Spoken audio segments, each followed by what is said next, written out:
Hello, and welcome to this week's Movie Math, where isn't it ironic? As Kevin Feige starts to experiment a la DC, he finds himself in the exact same Rotten Tomatoes cluster.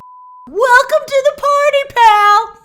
Yes, Eternals is right on the edge of rotten. It slips in and out with each new review that drops. This morning it was rotten. As of filming this video, it was fresh.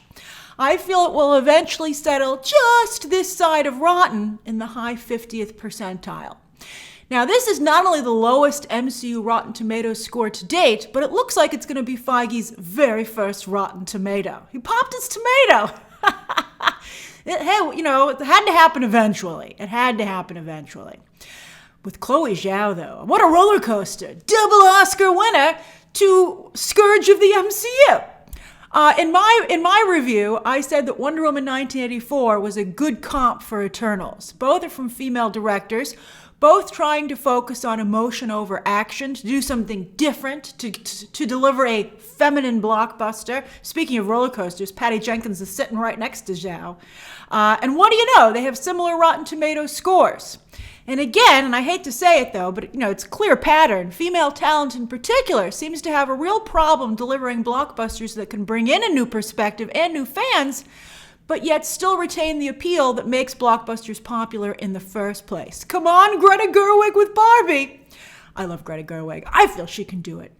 So far, a lot of these women are making, quite frankly, too expensive indie films that have no chance of recouping their significant investments. And because Hollywood is a business, you gotta make back the money that was invested in you.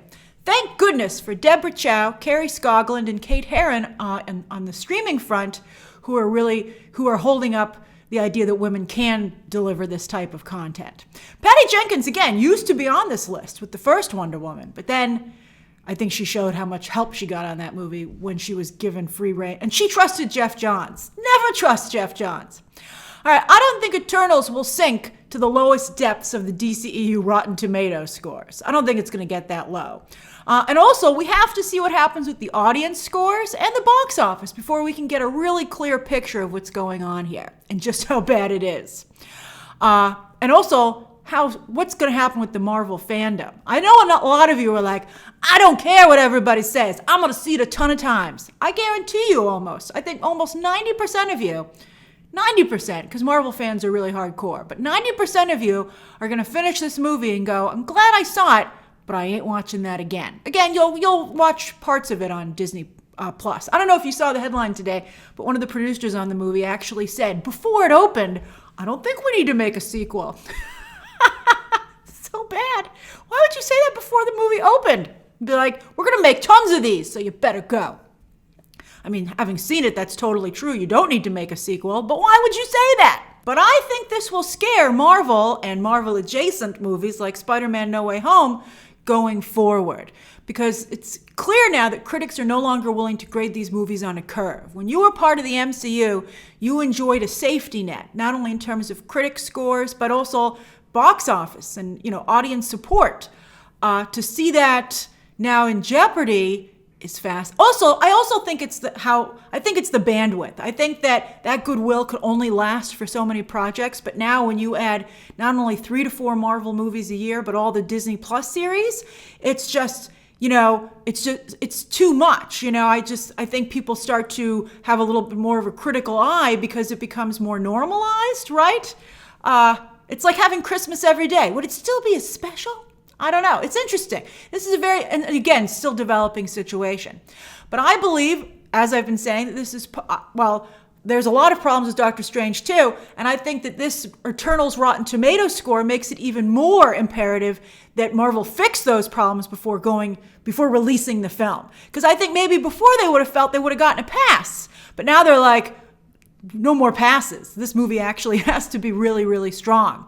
And I think that's also why Sony is unsure what to do with Spider-Man No Way Home. I mean, these are incredible watershed moments for both these franchises with having all these famous characters return. What if those movies had Rotten Tomatoes scores? That would be devastating. It would be horrible. It would take all the wind out of their sails. And I told you both these movies have problems. Doctor Strange 2 more so, but now they have time to fix it because the movie's been pushed. But Spider-Man No Way Home is barreling towards its release date. And by the way, I've also heard that the VFX team, particularly for Sony, is working 7 days a week right now to finish No Way Home in time for that December 17th release date. I'm sure they'd appreciate some more time to complete it. And again, I've heard that the Flash and Aquaman 2 VFX teams over at Warner Brothers are also asking for more time. Remember, we're getting to the point where these are largely animated movies, and animated movies take longer to make than live action. Like Godzilla vs. Kong, for instance. That's a great example of something that's pretty much an animated movie. And I think studios are still thinking of these as live action films, and they're scheduling them with that in mind and not taking into account how much work and effort it makes to do all these VFX and do them well. So again, it would be horrible for these movies to get hit with low or even Rotten Tomatoes scores. I think that that's a real valid concern for both Sony and Marvel for Doctor Strange 2 and Spider-Man No Way Home. Shang-Chi followed the Marvel formula to a T and reaped the rewards across the board. And it's still, by the way, it's very diverse. It brought a diversity to the MCU. And on that note, I do not believe that the negative reviews are because of diversity or any kind of representation in the Eternals. I know that some of you are saying that's got to be what it is, but that's because you haven't seen the movie and you can't comprehend that the movie is as weak as it is. But I think that when you see the movie, you'll be like, oh, okay, I get it. And I don't think anyone should be mean towards Eternals. It's just bland. I think, again, screensaver the movie, which is what I've been calling it. You'll be shocked at, I think, how accurate that is when you see it. And on that note, basically what's happening here is that Eternals is right on the line between good and bad. And it's just a personal decision on each critic as to what side of that line to fall on. But everybody is basically right around the rotten and fresh. Like, let's say a 6 is where you would draw the line between fresh and rotten. Everyone's like a little... one way or the other, but just a scooch. And again, it's like Wonder Woman 1984. There's a lot to like and admire and some really cool new stuff being done, but there's a lot that's wrong. And quite frankly, particularly with Eternals, mistakes that are hard to excuse from a major franchise, from a major studio, from a hit factory producer like Feige, and an Oscar-winning director like Zhao. It's like, you should have known better. It's like handing in a paper that has just the worst grammar and punctuation ever. And you're like, I don't care how good the ideas are. It's just one giant run-on sentence. All right, so anyway, no director should have too much creative control. I know some of you will be like, oh, blasphemy, Grace, blasphemy. It never works out. It never works out. Movies are a group effort for a reason. Now, obviously, this is negated if someone in the group is an idiot, but I'm assuming that you have people who are somewhat competent in all the different positions, including the studio suits. And when you just have bare minimum competency, it turns out great. But when you have a genius producer like Feige in the mix, I hope he learned his lesson here not to ignore his instincts. I don't care how great Chloe Zhao's visuals are and how shiny her Oscars are. He was wrong to listen to her. And I think Kevin Feige will forever, I think he will learn it. He will learn it. This is probably a real gut punch. But again, we can't fully have this conversation, but we will have it when it's time, until we see the audience scores and the box office, so around Monday of next week. And remember, by the way, this is what makes this particularly shocking, that Eternals was supposed to be the biggest movie of 2021 yet. It was supposed to be the big savior. It was supposed to set the table for Spider-Man No Way Home. Now it looks like that table's going to be a mess. And that promise of recovery seems to be slipping through the industry's fingers like sand.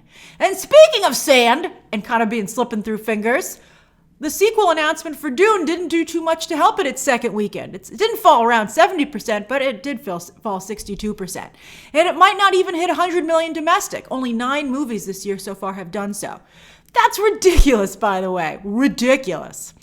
Although, to be fair, Dune has not only been available day and date on HBO Max, but it is the most pirated movie in the world. So again, they'll make Dune Part 2. I mean, you gotta finish the story. But wow, these totals are brutal. They're really, really bad. Now let's talk about some other global totals. No Time to Die might not be a Skyfall or a Spectre, but it's $600 million to date. It's very respectable for the franchise. Respectable, I think, is the right word for that. No Time to Die hit China this weekend and did just okay. So it's likely to finish its run globally in the 600s. It could even be high 600s, but I don't think it's going to end with a 7 in front of it. But again, I do think it will do extremely well on PVOD, and its domestic it's not that bad. So the worldwide box office, the global box office, is where there's a big problem. Because look at Venom 2 as another great example of this. Its domestic, it opened bigger than the first movie. Its domestic is pretty much on par with the first as well. But its overseas box office, reps just a third of what the 2018 movie made. A third! Holy crap. This is likely also what's making Sony think so long and hard about what to do with No Way Home. Like, wow, that's horrible. Even the very highly rated Shang-Chi is the 4th lowest grossing MCU movie of all time. 4th lowest! And Black Widow, third lowest. Holy crap. And Eternals, at this point, it's probably going to be lower than both of those. Like, wow. So, now you can see why Hollywood's still sweating bullets. This stuff was supposed to be turning around by now. As for the rest of this weekend's box office, Halloween Kills is also likely to not make it to the century mark, but at least it can hold its head high that stayed at second place in its third weekend for the holiday for which it was made. For new releases this weekend, sure enough, anime My Hero Academia did the best of the bunch. We thought that might happen. Well, last night in Soho, this was bad, opened with a 5th of Baby Driver's debut. A 5th! And this is another movie like Dune, which did very poorly in attracting a diverse audience. With this and Malignant, I don't think audiences today appreciate Giallo-style movies. They're not into them. But it could also be that many people just don't feel it's worth a trip to the multiplex to see Last Night in Soho. Are you going to ever watch it? Or I know I asked you this when I did the review, but I'm curious, is there any point that you're going to watch this, or are you just going to skip it? And so I think I know people who want to see Last Night in Soho at some point. They just didn't want to go to the theater for it.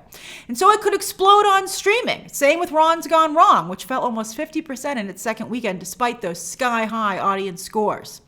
And also the French Dispatch expanded to around 800 theaters, and it couldn't maintain its momentum from its opening weekend. It's not a great movie, but I think people would still check it out. On streaming, people are going to watch this stuff. So I think these movies will do quite well on streaming. The pandemic and abundant high-quality streaming options have made audiences far more selective when it comes to what they're willing to go and see in a movie theater. Antlers, by the way, also opened this weekend, and while a touch low, was basically where it was supposed to be for a small horror movie. Now let's move over to streaming and start off with Nielsen for the last week of September. Squid Game in its second week has more than double the watch time of runner-up Midnight Mass. Woo! So amazing. I saw some people in Squid Game costumes yesterday on Fifth Avenue. I tweeted the pic. It was really great. Those costumes were excellent. And Midnight Mass, though, is not too shabby as it doubled third place Lucifer. Ted Lasso is still holding steady in the middle of the pack in its second weekend, while Only Murders in the Building is not as strong as maybe we would hope, but at least it's still in the top 10. And speaking of being in the top 10, with its second to last episode, What If managed to pop back in. Oh, it did it! Because I think Nielsen goofed. If you look at their total for everything list for the week, Made is there with 850 minutes for the week, million minutes. So it would actually be in third place with that number, which would kick out What If. So I don't know. Come on, Nielsen. You're under attack from the studios and the streaming services who don't like that you make this list. You can't go around making mistakes. All right, as for movies, Netflix's The Guilty debuted at number 1 that week, and Britney v. Spears did okay. Not as well as one would think for considering how hot a topic that was on social media. I cue you guys saying, social media is not all that, Grace. All right, so anyway, and with the arrival of Halloween season, which is just how far Nielsen is behind in their information because Halloween just ended and this is the start of it we're looking at, Hocus Pocus shot into the top 10 on Disney+. Next year, Hocus Pocus 2, which just started filming, is going to be a juggernaut. Wow, talk about casting a spell of viewership. As for this week in streaming, Zack Snyder is settling in quite nicely to his new home at Netflix, unseating the trinity of You, Squid Game, and Made with his Army of the Dead spin-off. That's incredible. That's just a movie, too. Has far less minutes than the rest of those, which are series, so that's incredible.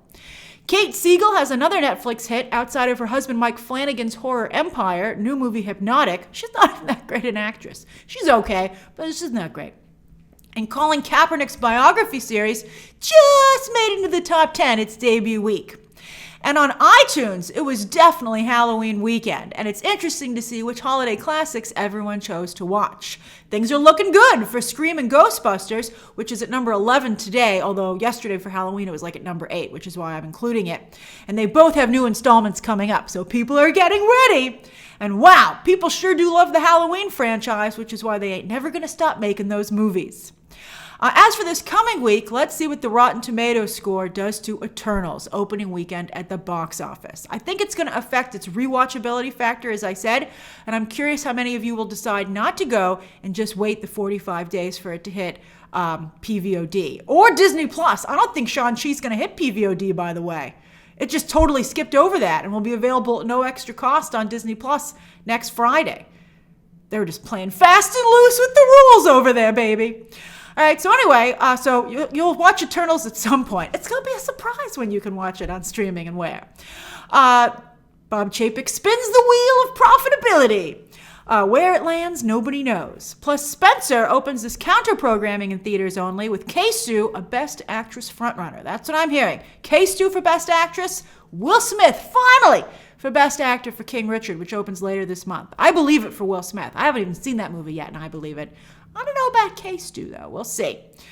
Lady Gaga, I'm excited for Gucci. Anyway, Tom Hanks' Finch will hit Apple TV on Friday, while Netflix has a holiday movie for you already, Love Hard. Is anyone going to watch that? Okay.